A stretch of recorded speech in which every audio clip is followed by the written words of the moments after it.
best language packs in this game. But anyways, aside of that, let's get started with game number 2. Over here at the top right side of the map, representing RoX.KiS Gaming, we got the EmpireBratOK and the purple LiveZerg. His opponent down at the bottom left side, winning last game with awesome fashion. We have the Empire's BratOK. So, ladies and gentlemen, if you guys did miss last game, you didn't exactly miss too much. Basically, what BratOK did was hit a really nice one racks expand timing with Medivacs and Vikings versus Titans, Colossus, Gateway Army, and kind of pull a little bit of an MVP if you guys watched MVP in the semifinals for round of 4 against Rain, if I'm not mistaken.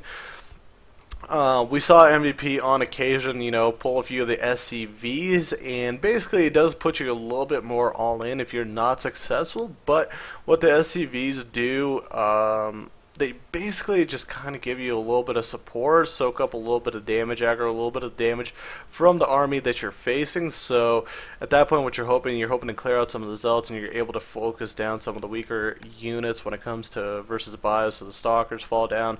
And then again, I mean, while the fire of the Colossus, or the SCVs are soaking up the Colossus fire, the Vikings were able to focus down enough of the Colossus to make the Protoss army very ineffective. So we'll see how this trend and this metagame starts working. Will we see it a lot more in pro games? Will we see it a lot more in ladder? Will we see Terrans just pulling SCVs left and right? We probably will start finding out soon in more of the professional matches as all the leagues around the world keep going on.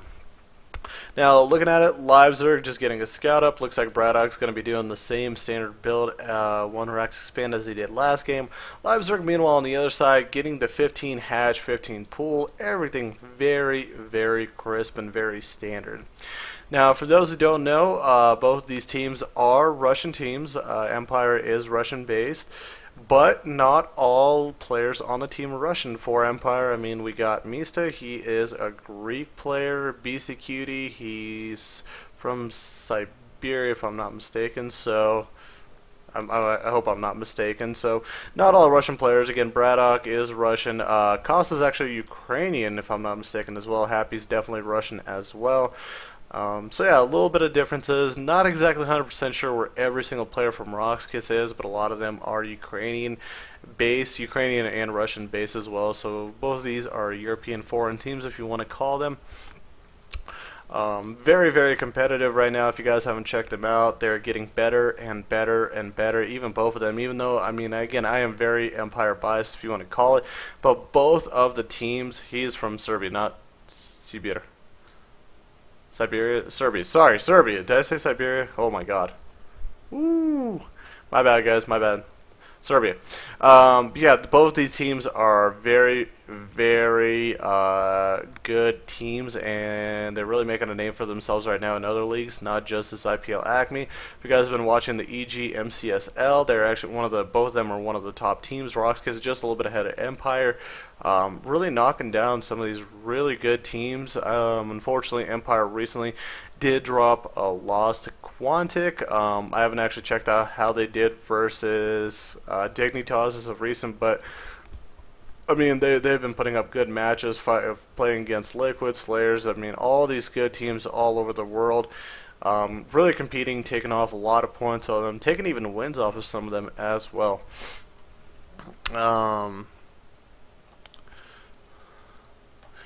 Yeah, no, Serbia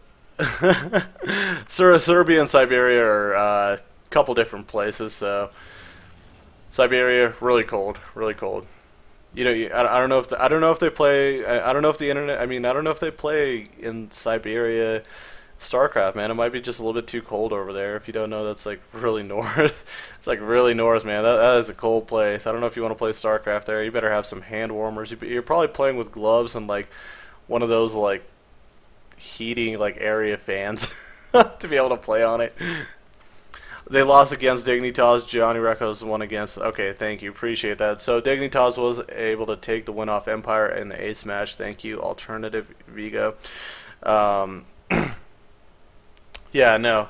Yeah, you don't exactly see a lot of the top talent coming out of Siberia, man. I think it's just too cold over there, and that's probably the same issue why you don't see a lot of StarCraft players coming out of the Arctics. Antarctica and Arctica. You just don't want to get you probably don't want to play StarCraft in those conditions. So, going back in the game, LiveZerg popping out actually a few really early roaches, and Braddock's not actually really, well, he's ready for it on the top of the ramp, but wasn't really ready on the bottom.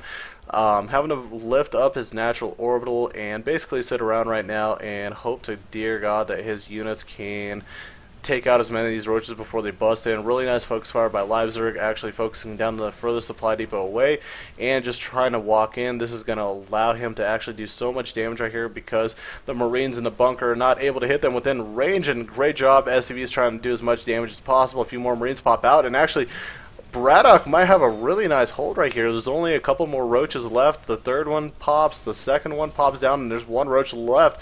Now, is he rallying any more units? No, he is not. He's done with that. I just want to put a little bit of aggression, delay some of the mining time, force a lift out of the orbital. But again, no problems. The stim wasn't lost. I mean, the combat shields weren't lost. He still has to get stim as well. There we go. He's actually getting the double upgrades all at once right now, getting his medevacs out. And this is actually going to open up a nice little opportunity for Braddock if he wanted to go for a counter push with Marine Marauder tank plus. Okay, we're going to put that down. My phone's going off. My phone's going off, just vibrating against like the table counter. That's so distracting. This is actually going to open up an opportunity for him to go for a counterattack with Marine Marauder Hellion. As we see, LiveZerg is pursuing the macro game, grabbing his third base at the moment. As we see, very smart. Again, he had to kind of cut off some of his drone production due to the fact trying to get some of those roaches out, put a little bit of aggression. I feel as though LiveZerg should have done maybe a little bit more, able to get a few more SCVs down to try to kill a little bit of the economy, slow down for Braddock. But overall, he's not looking too bad. Lots of speedlings out on the map for Braddock, and this could actually be a problem if LiveZerg doesn't pay attention, because now there's medevacs out, and this is a stemmed army with Hellions, and Braddock, like I said, going for a little bit of that counterattack, especially the fact that now he sees that third base, he has a little bit of blood, he smells blood, so getting that little shark attitude, trying to knock down that third, and I'm not sure if LiveZerg is going to be able to hold. Right now, Braddock's trying to focus down as best as possible. We'll have to pull back and have to micro against some banelings if he's not paying attention. Great focus fire by Braddock. Oh my God. Huge, beautiful focus fire. 5 to 6 banes coming there in a row, able to focus them down, and now this third base is going to be canceled by LiveZerg. Great micro by Braddock, and now just going to go lift into the main. This is just not a place where LiveZerg wants to be at. He needs more units out. He needs more defense. He's trying to get a Spire up right now to get the mutas to help him out, but Braddock just looking so strong. A little bit too many lings at this point to handle, so Braddock's going to lift up and get on out of there, but that's such a big win for Braddock. Taking the supply lead. Does he have an economic lead? He actually does not. The mules are helping him out, but I don't think he's got the economic lead at the moment. So Spire's out, the first set of mutas that are out, and maybe we'll just watch and see if LiveZerg is going to go this Leonok Losir type style, where he's just going to be going Ling Bane muta for a while, and he's going to have to lift up again, try to not get as many Baneling hits. Braddock does have to be careful. The Spire is finished up. The first mutas that are about to pop out, so those medevacs flying around in the area are in a lot of trouble if he's not careful controlling them. Especially this one right here with the orange health. LiveZerg could focus that down really, really fast. So here we go, LiveZerg doing a counterattack, meanwhile taking the third as well, as we look and see in Braddock's main.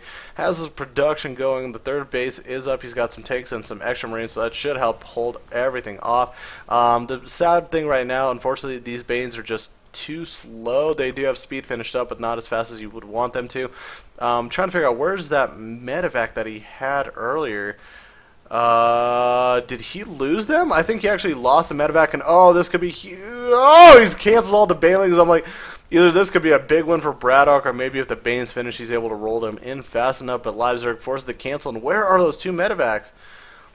I think LiveZerg actually took them out. Wow, mutas accidentally caught up to them, and he took them out. And yeah, that's just kind of a little bit of a loss for Braddock. Unfortunately, you don't want two medevacs with about both of them half units filled up to lose. A little cost ineffective. But again, the big news right now, the big headline for this matchup right now is Braddock is going to have his third up before LiveZerg does, and he's going to be able to use that triple mule economy plus SCVs.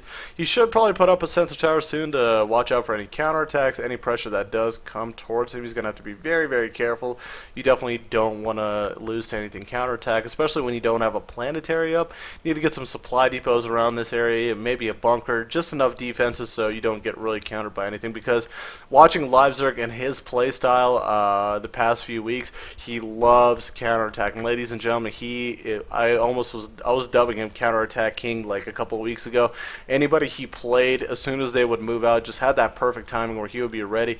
He'd send in Banes in the natural, he'd go in the third and just do so much harass, and like basically put up a bunch of spine and try to get a bunch of defenses at home and try to force a little bit of a base trade. But here we go, BratOK trying to take position right now at the third. Great siege positioning, kind of slow pushing a little bit up.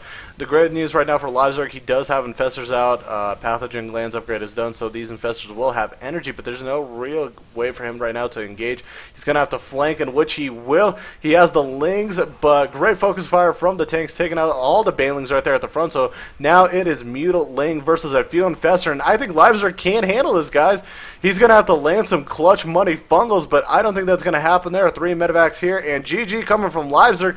Game number 2 taken by BratOK. Wow, beautiful push. Great timing, great positioning, and LiveZerg just not able to break through, man. And that's sometimes what happens, ladies and gentlemen. Once the Zerg player puts a little bit of aggression, then they don't do enough economic damage. They're a little SOL'd, but again, you have to give props to BratOK. He scouted it a little bit across the map, so he had a bunker ready at the top of his main. Didn't lose any SCVs, pulled them all from the natural, lifted up his orbital, and again, once the supply depot was taken down in the main for BratOK, he did a great job of handling, great crisis management, didn't lose a lot of SCVs, didn't lose a lot of units, and utilized his units really well. Eventually pushed out with a counterattack, forced to cancel on the third, and just basically killed the economy of LiveZerg. And yeah, so that's how we end up with a 2-0 lead for BratOK.